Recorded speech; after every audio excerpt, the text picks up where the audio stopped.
What are you guys doing here? How'd you get in here? Well, welcome back to the shop shed, guys. Once again, I'm going to be burning some midnight oil. We got some cool things coming at you. The wild and wonderful world of compensators. I'm just kidding. They're really not that cool. We got some cool things I'm going to show you guys tonight, so stick around. Yeah. What's up, guys, and welcome back. I'm Sean, for those of you who don't know me, and this is V-Twin Revolution, your source for all Harley-Davidson information. Where I bring you to work with me. Oh, we did it again. I brought you home. You were actually here before I got here. So, you guys are here. We're going to talk about compensators tonight. So, I had a subscriber hit me up. It was like, hey, man, I'd love to see a video about the compensators, have you talk about them a little bit. Just so happens I have my buddy Brian's motorcycle in here. We're going to install the Dark Horse compensator on his bike, get rid of the factory Screaming Eagle comp. Well, it's the factory compensator, but if you have to upgrade, it's what they consider the Screaming Eagle compensator. So we're going to get this stuff apart. We'll get it up on the bench. I'll show a comparison. I even have my compensator out of my 07 dyno, which was also used. We'll talk about some differences, some of the common failures, and we'll go over a few things. And apparently this Dark Horse thing is made of pixie dust and magic. So hopefully it works out, but let's get into this. All right. So before we get started, so I like to, obviously, guys, if you haven't noticed, like, I literally, on every comment I get, there is a response. Like, so I told you that one of the subscribers, and because if you give me a video idea, I'm going to name drop you. Like, just out of respect, because I appreciate, what you guys are asking me. So I'm going to try to do my best. Like, if you're like, hey, I want to see a set of muffler installs. Well, actually, I just did that. So I'll name Sean. Thank you for the video idea. Actually, no, I'm just kidding. So this subscriber at m.s.8312, you said, really enjoy watching your videos. If you get a chance, maybe do a video on changing the primary compensator and your opinion on which is better, Screaming Eagle or one of the aftermarkets. Also, the primary chain adjuster. So, MS8312, brother, I appreciate your video idea. We are going to actually install the Dark Horse, but I will talk about the other ones. But I'm sure you guys are tired of listening to me talk, so let's get into getting this taken apart. All right, so for this particular job, you're going to need a 3/16 Allen to pull all of your primary cover bolts off, a drain pan, obviously, because if you don't, well, you're going to end up making a mess all over the place. You'll need a T70 Torx bit, and then you'll need a half-inch drive, or not a half-inch drive, a half-inch socket, because all we're going to do is we're going to pull the primary chain adjuster. We're also just going to pull the compensator bolt. We're going to leave the clutch on there. We'll remove the chain because we got to do some measuring and stuff like that, which you guys will get to see all of this. And then all this will come off. So if I could just quit talking long enough, maybe we could get a video made. So let's go ahead and bust this primary chain tensioner off.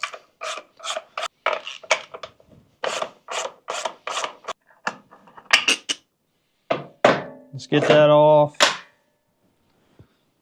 Get your hands nice and dirty.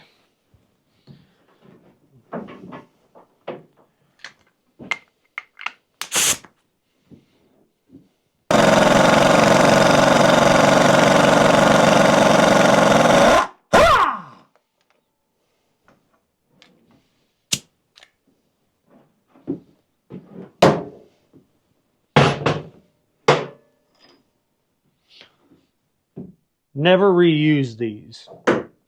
I've seen them reused, and what happens is they end up getting like an hourglass shape, kind of like Betty Boop or Elvira.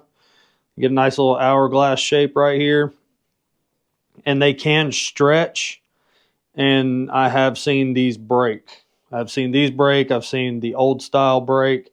Not the twin, like the early twin cam style, but when they first went to a different compensator, which I happen to have. So I will show you the difference. So we're just going to pull this off.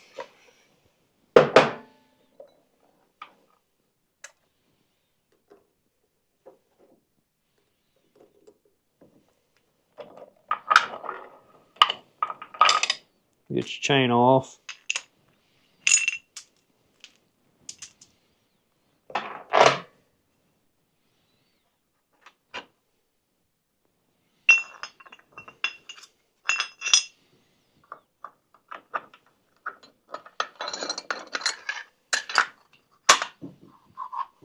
And that's it. So that's pretty much the disassembly of this. Now, when we go back together, obviously it's going to be a little different. We've got some other things that we're going to have to do some measuring, which you are going to need I have like a machinist, like straight edge to check. We're going to have to check some alignment to make sure we don't need a shim. All right, so let's talk about this. Let's take it apart, look at it, and explain what is going on here. And then I will get my compensator out from my Dyna, and then we'll talk about it, the earlier designs. So obviously you have your T70 Torx bit or bolt. Then you have, I'm not really even sure what you'd call this, but this is fed oil through these galleys, which in turn keeps this lubricated, which was an issue that they had on earlier models. Now, these also, some of the earlier ones actually had I call it a nice bearing, but it was a bearing with little needle bearings on either side. Then they switched to this, which I guess is just a much better material. Probably cost them less to go this way. But basically, oil is directed through the primary. There's a little V shape in your primary, which drops the oil down into here as this is spinning, which then keeps this nice and lubricated. Then you have your motor sprocket. You have your ramp assembly. And then I'm not really even sure what this is called. This is probably some type of sprocket or whatever. And then you have your spring pack. Now, what all this does is when you start to let out on the clutch, you know, as the motor is spinning, it's spinning like so. It's spinning like this. When you let out on the clutch, this starts to ramp up. As this ramps up, this compresses all these springs, the spring pack, minus this one. This will compress. And what that does is it just softens the engagement and makes your ride a little less harsh. What has happened in the past is your stack height, which is with this on a flat surface, and then you measure down, the stack height can get weak because, you know, constantly, you know, with it constantly ramping, you know, that'll weaken this spring steel. So what happens is the stack height will actually get smaller, and then that's why some of you Rushmore guys, you hear that at idle, or when you go to take off, you hear like it's just it sounds like the primary is getting ready to come apart. Well, the stack height it's getting weak. Now, what I've done in the past, because I have had these taken apart, I have extra of all of these.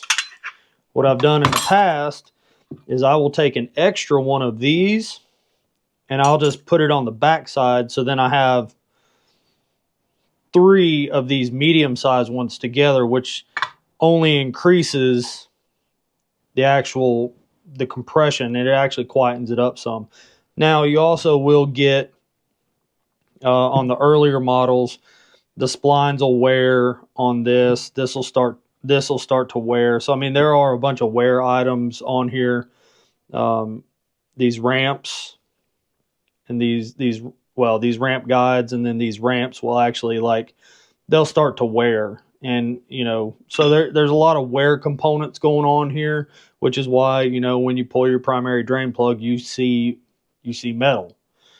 Wow, should I really even be seeing metal in here? Yeah, because there's a lot going on just in this little area. So let's look at a different compensator so that you can kind of get a gist of, you know, what previous models looked like versus, you know, what they look like now. So in 2007, they came up with, actually there was one more design prior to this in 2007. I'll explain about this, but it was technically the same idea. So in 2007, they came out with this style of compensator, which was made, the spring pack looks very similar to all the 2000 or from 99 to 2006 compensators, which were the old style. And unfortunately, I don't have one of those laying around.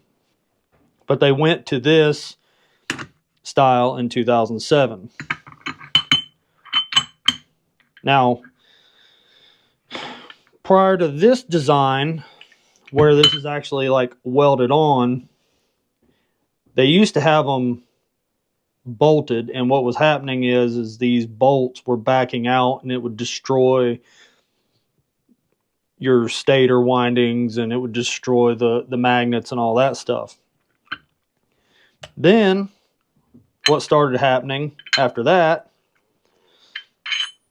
was you started getting, because there is no oil feed to this, it's just an oil bath, it starts to gall up. And you can actually see, this is mine, and actually this one's been on here for 60,000 miles, which is quite a bit of time for this style of compensator. Now these would loosen up. The only problem with the 99 to 2006 style compensator, actually it was 99 to 2005 was the old style on touring. 06 was the first year of the 6-speed in the Dyna. Yeah, 06 was the first year of the 6-speed in the Dyna. And they came out with this, which was the bolted design on the backside. Then in 07, they realized that was an issue, welded this spring pack onto the rotor shell, and then that portion of the issue was fixed. They ran this particular design until 2009, 2010. And this, now I'm not sure if you'll be able to see this, but these teeth will actually start to get some wear on them. Now it's obviously going the wrong way, but these teeth will actually start to get a little bit of wear because there is a constant force being pulled on this. So these would wear out on the thrust side, obviously not on the non-thrust side, because it is pulling this way. It would wear on that particular side. And this one, I'm going to have to end up getting a different compensator when I finally do get the money to go back together with my motorcycle. But I will say this. A lot of the reason that compensators fail is lugging.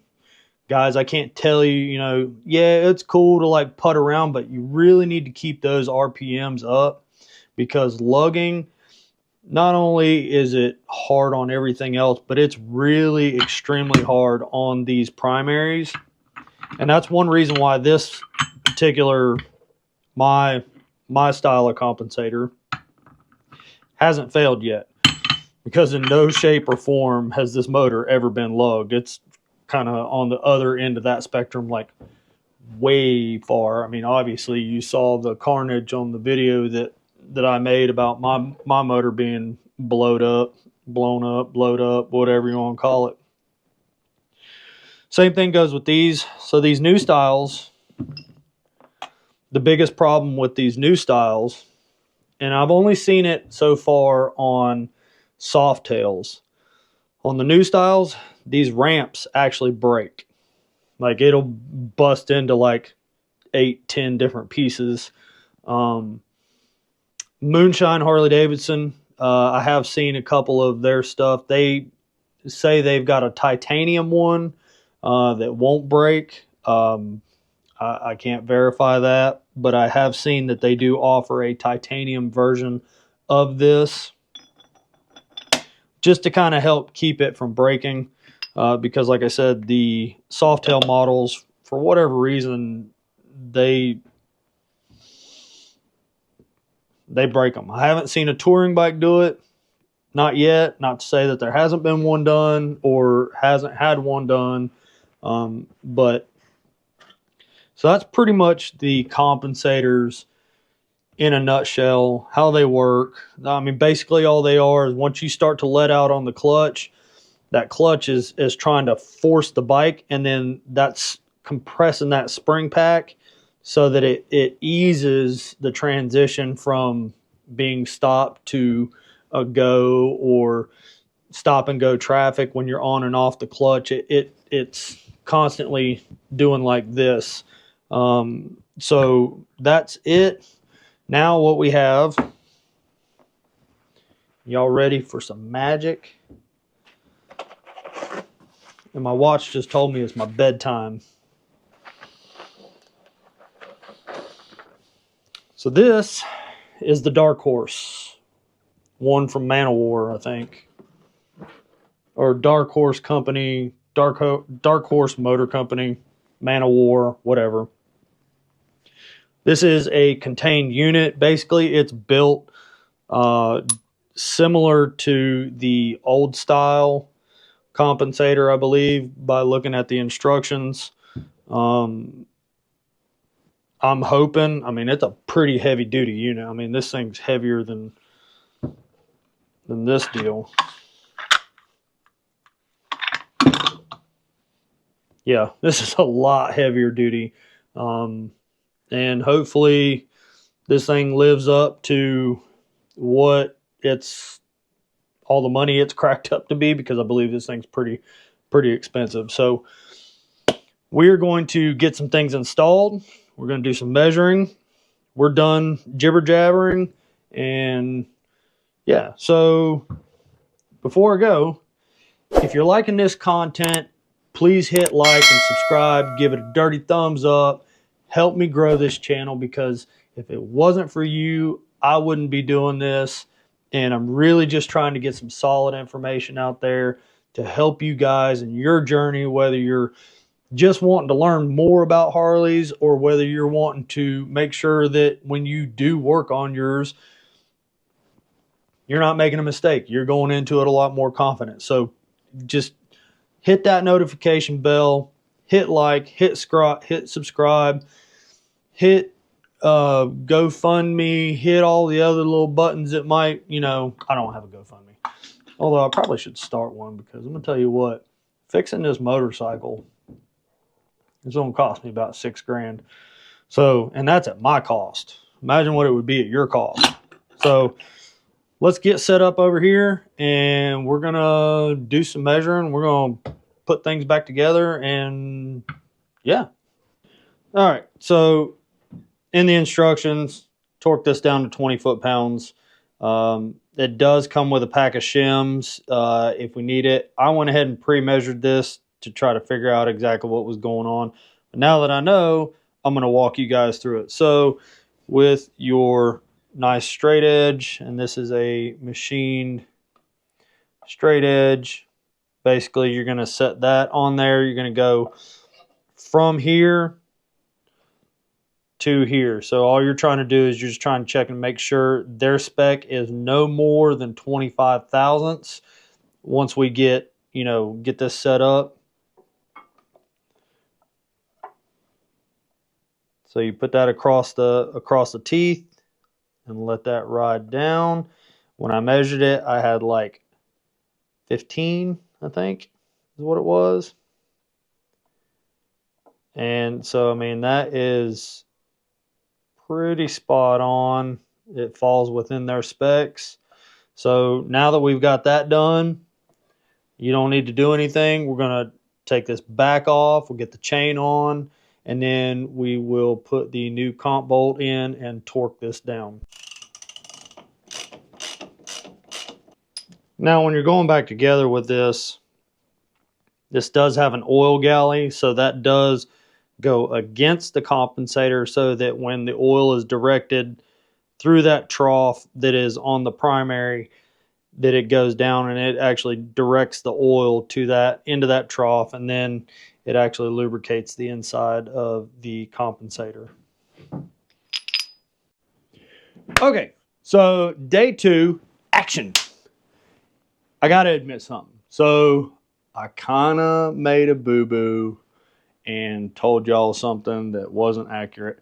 I am going to have to remove the clutch because, well, when you take the stock compensator off, you don't have to remove the clutch basket. But obviously going back together, I'm going to have to pull the clutch basket out enough to be able to obviously even, because the clutch basket's in and the compensator's out, so the chain's not, the deflection, I can't get it onto the crank itself. So I'm gonna have to pull the, it looks like I'm grabbing boobies. I don't know why I just giggled like that, but whatever. It looks like, see, I still got it on my mind. I'm gonna have to pull off the clutch basket. I'm gonna have to pull the clutch basket off, and then I can slide the new comp on, get this thing bolted up, get this thing done and ready to rock and roll, because so we got a couple of things we're going to go over after we get the clutch on, or after we get everything buttoned up. I'll show you what their recommended setting is for the chain tensioner. And then at the end of the video, we will talk about chain tensioners, what I think. And so let's quit talking and let's get to working.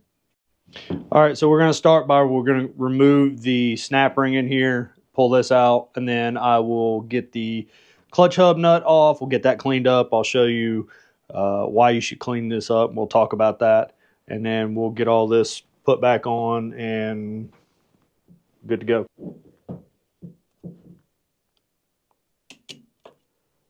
A little bit.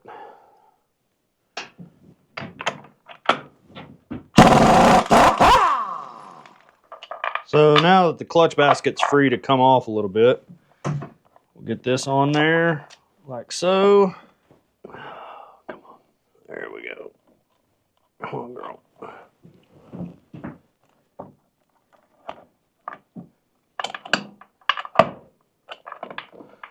Boom. Bob's your uncle. So we got a new comp bolt. I always put 1 drop of red right there at the beginning, because if this is blue Loctite, there ain't no way that I trust that. I've always done this since day 1. So put 1 little drop of red on there, and then that'll suffice for the rest of it. And because the back of that head would have been dry going against that aluminum, it would cause a false torque reading. So I just put a small, like a very small amount of grease just to give that something to glide against so that we can get a true torque on this.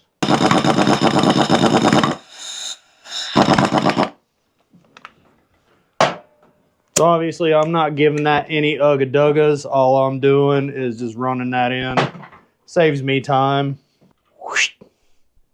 All right, so clutch hub nut. So I always clean these threads. I'll run like a 90-degree pick, and then I'll just take and I'll spin the nut and get these threads good and cleaned out, get them good and dry, cleaned out with some brake clean, and then I'll put a drop of red on the bottom and a drop of red across from it. I'm going to clean this up, and then we're going to get this torque down. You are going to need a locking bar and then obviously a torque wrench. The torque spec on the comp bolt per Dark Horse is 175 foot-pounds. The clutch hub nut, that is 80 foot-pounds.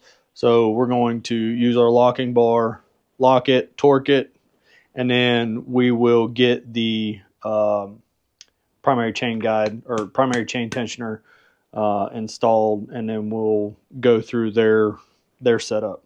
All right, so 2 drops. 1 drop there, and then 1 drop there, opposite of each other.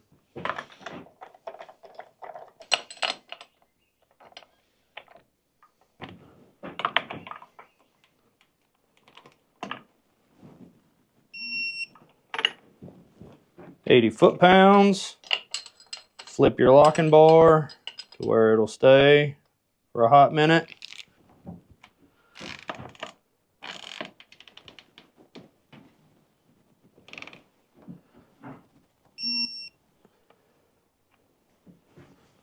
All right, and that is torqued down.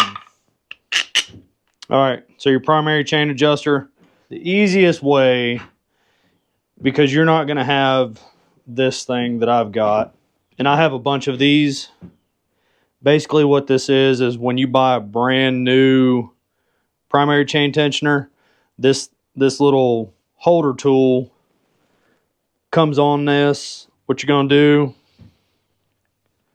is you're going to get that all the way. So this has got teeth on it. You're going to get that all the way to the very last tooth, and you're going to pinch and hold the back side. Once you pinch and hold, and this got a little spring, you can see I'm moving it some. You just take, and then this thing's kind of tough. And there we have it. When you go to take this apart, before you take this completely off, if you want to just put a zip tie around it, that works too. I've known techs that do that, but I've always just kept this because it's just a handy little thing so that I know that it's completely secure. So not that a zip tie isn't, it's just I have these, so I'm going to use them. All right, so we'll get our bolts cleaned up, we'll get our tensioner installed, and then we will finish this process up by checking the chain adjustment, which I'm going to talk about that because I'm not so sure about this, but I'm going to talk about it and then you'll understand why. Blue Loctite. 1 drop.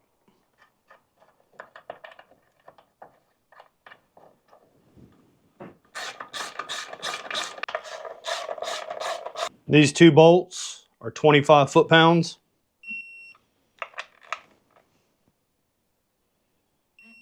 Okay, so Dark Horse in their instructions say that this chain is to deflect. They want the chain deflection set at a 1/2 inch.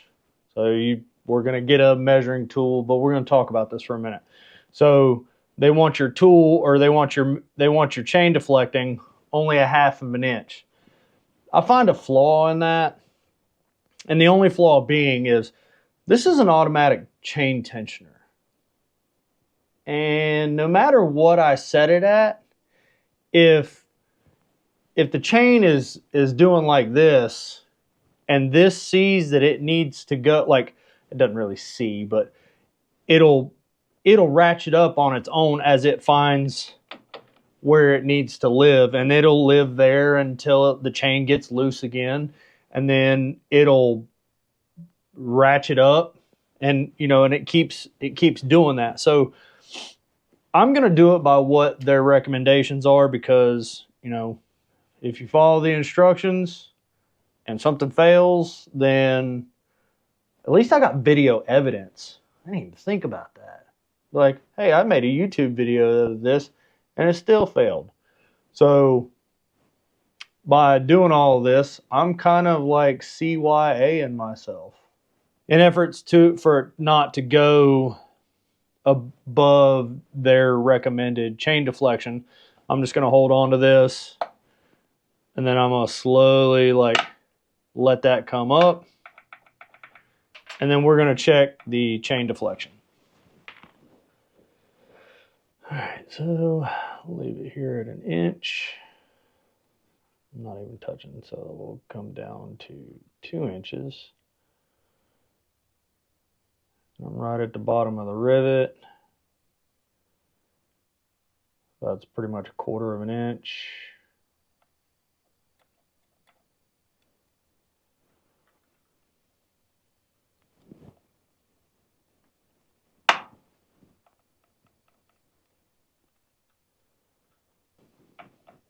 So in their eyes, that 1/2 inch deflection is perfect.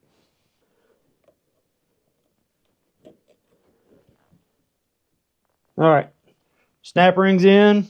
Just need to get our primary cover on and get the O-ring, get that cleaned off, get some fluid in it, and put the footboard on and the shifter and the spark plugs.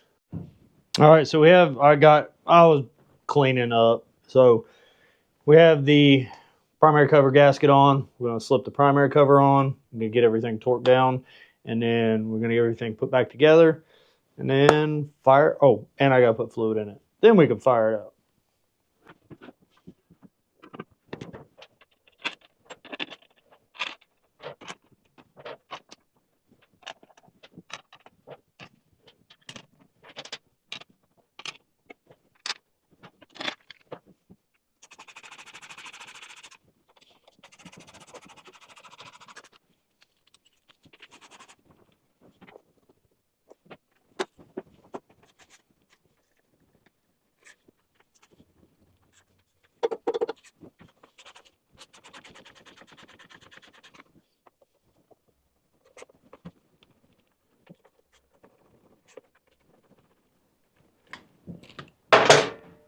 I made that look fast. All right, so the torque is going to be 1, 2, 3, 4, 5, 6, 7, 8, 9, 10, 11, 12, 13.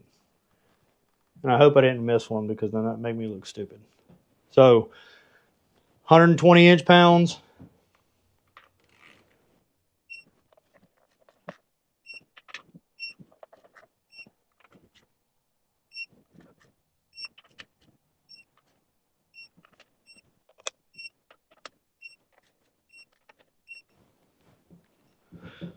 Okay. Clean up our mess. We will get the drain plug in, cleaned up, and then we will get the derby cover off, and we'll get the fluid in there, button everything up, and we will be done. And then we get to talk about something else. So something else that I like to use Teflon dope, pipe dope, whatever you want to call it. I don't really care for Teflon tape. I just never really have been a big fan of it.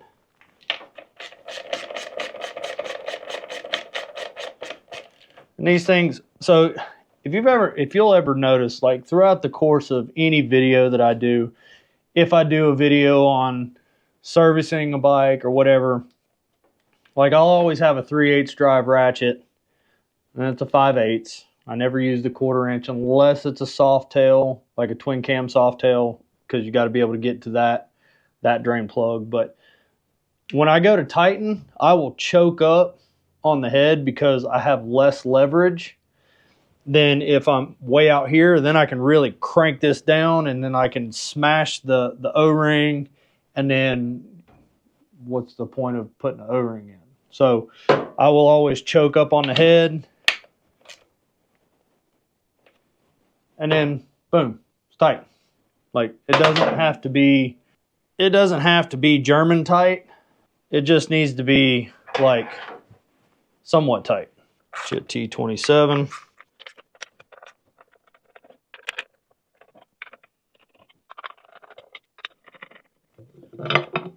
So here's another little tip. When you've taken your derby cover off, now you don't have to wipe this out. I do because some things I'm neurotic about. But what I'll do is I'll take a rag and I'll bunch it up and I'll actually wipe out that trough. And I'll get it clean so that when the next O-ring gasket that goes in there, quad seal, whatever they want to call it, I know that it has no chance to leak, because a leaky motorcycle is not a good motorcycle. So fluids that I recommend, like I am a huge proponent of Bel-Ray primary chain case lubricant and also Bel-Ray gear oil. The fluid level in this is just to the bottom of the basket. Actually, I'll get a close-up for you once I do get this to the proper level. Do I know the actual spec? No, but I think it's like 36 ounces, maybe. Maybe I'll put that spec right there.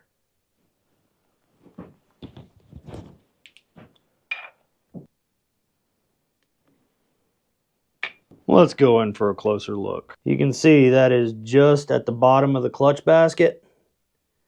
That's the proper fluid level. Let's get our new O-ring in there. So this is another one of those like neurotic things that I do. So if this 114 wasn't there, if it was just a chrome or whatever the case may be, on the back side, it always has HD and then the part number, and then it's like a casting serial number. It drives me absolutely bonkers to have like HD on the side or down or whatever. I will always put the HD up.